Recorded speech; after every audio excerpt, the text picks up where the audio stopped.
Hoje eu quero falar com vocês sobre carta a Filemon. Tem alguns que brincam dizendo que é um bilhete a Filemon, que realmente é a carta mais curta de Paulo e é uma carta que ele escreveu a um amigo pessoal, um cristão, né, que provavelmente Paulo pregou o evangelho para ele e pela pregação de Paulo e pela graça de Deus, é lógico, ele se converteu.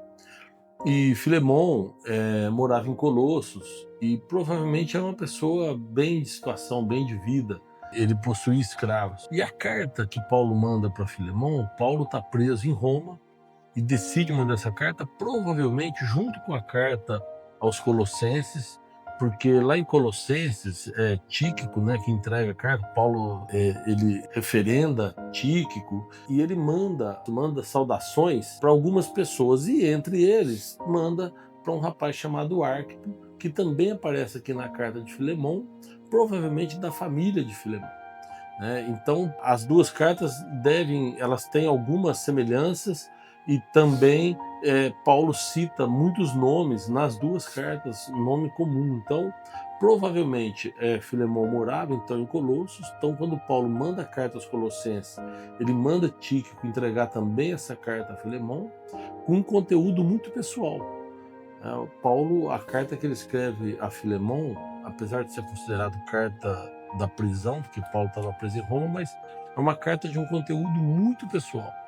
É Paulo conversando com um amigo, com um irmão em Cristo, pedindo para ele receber um escravo fugido, que pelo teor da carta dá a gente entender que é um escravo fugido. Onésimo chegou em Roma quando Paulo está preso e provavelmente depois de ouvir também Paulo sobre o Evangelho de Cristo, ele se converteu e deve ter vindo fugido de Colossos, né? E deve ter também exposto a situação a Paulo.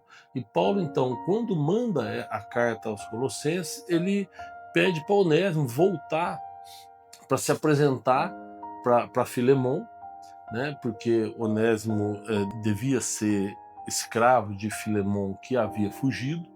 No texto, Paulo pergunta, se ele estiver te devendo alguma coisa, se ele te causou algum prejuízo, coloque na minha conta.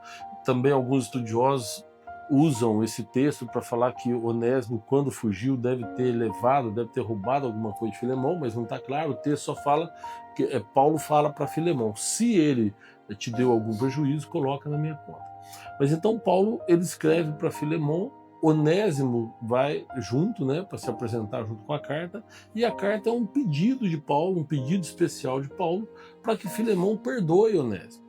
E nessa carta Paulo fala que Onésimo se tornou um cooperador do Evangelho, se tornou uma pessoa muito útil ao Evangelho de Cristo, e Paulo fala, ele é útil para mim e será útil para você também. Paulo claramente está falando isso com relação à pregação do Evangelho, né? Onésimo então se torna um cristão e Paulo fala o seguinte, receba Onésimo como se estivesse recebendo o meu coração.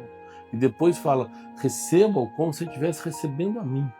Ou seja, Paulo faz um apelo muito pessoal ali para Filemon, para que Filemon receba o ex-escravo e o perdoe, né, e o coloque na condição de irmão agora, porque Paulo fala, mas eu quero que você o receba não mais na condição de escravo, muito longe disso, eu quero que você o receba na condição de irmão.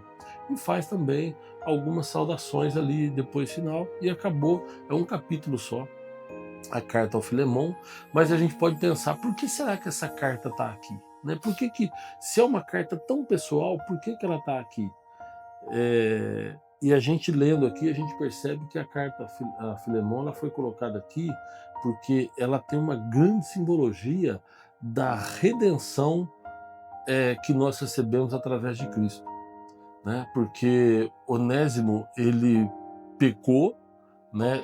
Causou problemas para o senhor dele, né? E agora tem alguém intercedendo por perdão, alguém intercedendo para que o senhor dele, que uma pedra sobre tudo que ele fez dali para trás, e que agora passe a contar com ele então numa nova vida, de uma nova forma, né? E o que Cristo fez por nós foi isso, ele intercedeu diante de Deus por nós, para que Deus nos perdoe, para que a gente tenha realmente os nossos pecados perdoados, né? as nossas falhas, que não são poucas, e o que Cristo faz é justamente isso, é nos colocar na condição, olha, vamos colocar uma pedra nisso, vamos perdoar, vamos limpar, purificar, daqui para trás, né? E daqui para frente ele vai ser um novo ser, um novo homem, uma nova mulher, uma nova criatura, como o próprio Paulo diz, né? Então, a partir de agora nós somos limpos pelo sangue de Cristo. Então, a carta a Filemão é mais ou menos uma simbologia da ação redentora de Cristo sobre a nossa vida. O perdão de Cristo sobre a nossa vida que nos coloca numa outra condição, numa condição agora de filhos de Deus, né? Então, a carta a Filemão está aqui, com certeza não é por acaso, é pensando nessa questão, nessa grande simbologia que é o perdão que nós recebemos da parte de Deus, o nosso Senhor. Amém? Então, espero que esse vídeo te ajude também. Depois você lê aí rapidinho, em 10 minutos você vai ler a carta a Filemão e você vai ver que carta maravilhosa que Paulo escreveu a um amigo querido que ele tinha lá. Ok? Deus abençoe. Então, até o próximo vídeo.